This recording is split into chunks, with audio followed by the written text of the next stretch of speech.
Hello everyone, हम लोगों ने क्लास 9th का एनसीईआरटी मैथ से एक्सरसाइज 7.1 में क्वेश्चन नंबर 6 कर लिया है।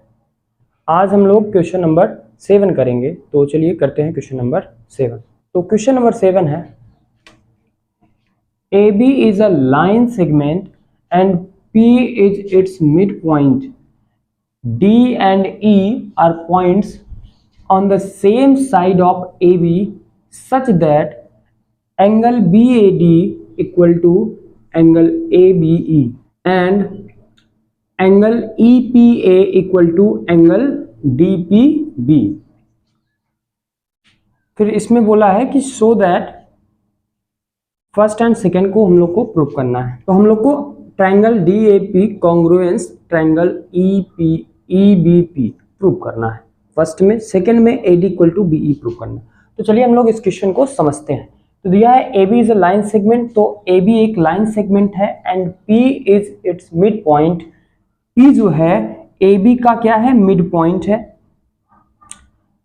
इसके बाद दिया है कि D and E are points on the same side of AB। तो D एंड E दो पॉइंट है जो कि कहां पर है, AB के सेम साइड है दोनों, ठीक है।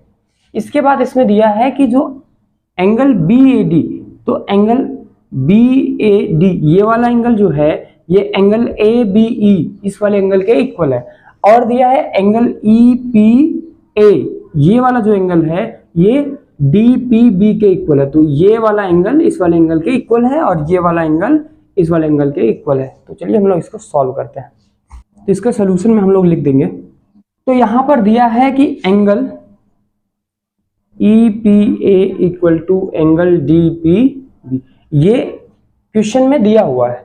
तो हम लोग को पता है कि EPA ये वाला और DPB ये वाला एंगल दोनों इक्वल है। तो एक काम करते हैं हम लोग कि ये एंगल इन दोनों में क्या है, कॉमन है। तो इस कॉमन को हम लोग इसमें भी ऐड कर दें और इसमें भी ऐड कर दें, तो दोनों इक्वल तो पहले से ही है। और दोनों जो जब इक्वल है और दोनों में हम लोग उतना ही नंबर, जैसे मान लेते हैं कि 7 में हम लोग 7 इक्वल टू 7 है, इसमें अगर हम लोग 2 इधर भी ऐड कर रहे हैं और 2 इधर भी ऐड कर रहे हैं तो इक्वल तो वो भी होगा। मतलब ये है कि अगर कोई दो एंगल इक्वल है और उसमें सेम एंगल हम लोग दोनों में ऐड कर दे तो वो भी क्या होगा, इक्वल होगा। तो यहां पर हम लोग क्या करेंगे, इसको हम लोग ऐड कर देते। तो यहां पर अगर हम लोग इसको ऐड कर दें और यहां पर हम लोग ये ऐड कर दें तो ये दोनों एंगल भी क्या होंगे, इक्वल होंगे। तो हम लोग इसमें लिखते हैं कि एंगल EPA प्लस, इसमें क्या ऐड कर दें, एंगल EPA में हम लोग ये वाला एंगल ऐड कर दें, ठीक है, EPD plus angle EPD equal to angle DPB plus DPB में हम लोग क्या ऐड कर दें, EPD प्लस एंगल EPD। तो दोनों में हम लोगों ने सेम एंगल ऐड कर दिया तो कोई डिफरेंस नहीं होगा इसकी इक्वलिटी में। तो यहाँ पर अगर हम लोग इसको देखें तो एंगल EPA और EPD, तो एंगल EPA और एंगल EPD दोनों मिलके क्या बन जाएगा, APD बन जाएगा। तो यहाँ पर हम लोग लिख देंगे कि एंगल APD ये बन जाएगा और ये हो जाएगा angle DPB plus angle EPD। तो इसको हम लोग जब ऐड कर देंगे दोनों को तो ये मिलके क्या बन जाएगा, ये वाला, तो ये बन जाएगा BPE। तो हम लोग लिख देंगे एंगल BPE, इसको हम लोग इक्वेशन फर्स्ट मान लेते हैं। अब हम लोग को प्रूव करना है ये, ठीक है। तो इसको हम लोग सॉल्व करते हैं। तो हम लोग लेते हैं कि in triangle DAP and triangle EBP, ठीक है। तो इन दोनों में हम लोग देख लेते हैं क्या कॉमन है, तो उससे हम लोग इसमें का कॉन्ग्रुएंस प्रूव कर देंगे, ठीक है। तो यहाँ पर देखते हैं हम लोग क्या सेम है। तो एंगल DAP, तो DAP और एंगल EPB, तो EPB, इन दोनों में क्या क्या कॉमन दिख रहा है। तो ये वाला एंगल और ये वाला एंगल इक्वल है। तो हम लोग लिख देंगे DAP, यहाँ पर लिख देंगे एंगल DAP इक्वल है किसके, एंगल EBP के। तो लिख देंगे एंगल EBP, ये हम लोग को गिवन है, दिया। इसके बाद ये जो P है इस AB का मिड पॉइंट है, इसका मतलब ये और ये इक्वल होगा, दोनों साइड यहाँ से यहाँ तक इक्वल होंगे क्योंकि ये मिड पॉइंट है। तो यहाँ पर हम लोग लिख देंगे कि AP इक्वल टू BP। क्यों होगा, क्योंकि P is mid point of AB।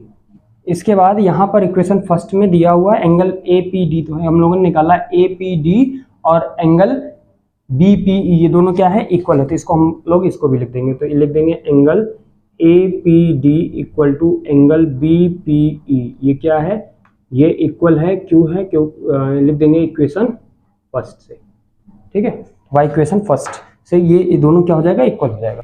तो यहाँ पर क्या हो गया, ये एंगल है, ये साइड है, ये एंगल है, तो हम लोग लिख देंगे कि ये क्या है, कॉन्ग्रुएंस हो जाएगा। तो लिखेंगे हम लोग angle triangle DAP congruence triangle EBP, तो क्यों होगा, क्योंकि क्या है, एंगल साइड एंगल, तो इस रूल से हो जाएगा, एंगल साइड एंगल से ये क्या हो जाएगा, कॉन्ग्रुएंस हो जाएगा। तो ये फर्स्ट का आंसर हो जाएगा। अब सेकंड में क्या बोला है, तो सेकंड में जो बोला है ये फर्स्ट का आंसर था। सेकंड में AD इक्वल टू BE, तो AD इक्वल टू BE, तो ये भी क्या होगा, इक्वल होगा। कैसे, तो इसको समझिए, क्योंकि जब DAP EBP ये वाला ट्रायंगल दोनों इक्वल कॉन्ग्रुएंस हो गया, तो इसका मतलब ये है कि इसका करेस्पॉन्डिंग पार्ट्स भी क्या होंगे, इक्वल होंगे। तो यहाँ पर जो AD है ये इक्वल होगा BE के, क्यों, क्योंकि CPCT रूल से ये क्या होगा, इक्वल होगा, क्योंकि CPCT रूल बोलता है कॉन्ग्रुएंस ट्रायंगल में करस्पॉन्डिंग पार्ट्स इक्वल होते हैं, ठीक है, तो ये बोलता है CPCT रूल। तो आज हम लोगों ने क्वेश्चन नंबर 7 भी कंप्लीट कर लिया है। अब हम लोग नेक्स्ट वीडियो में क्वेश्चन नंबर 8 करेंगे, तो मिलते हैं नेक्स्ट वीडियो में।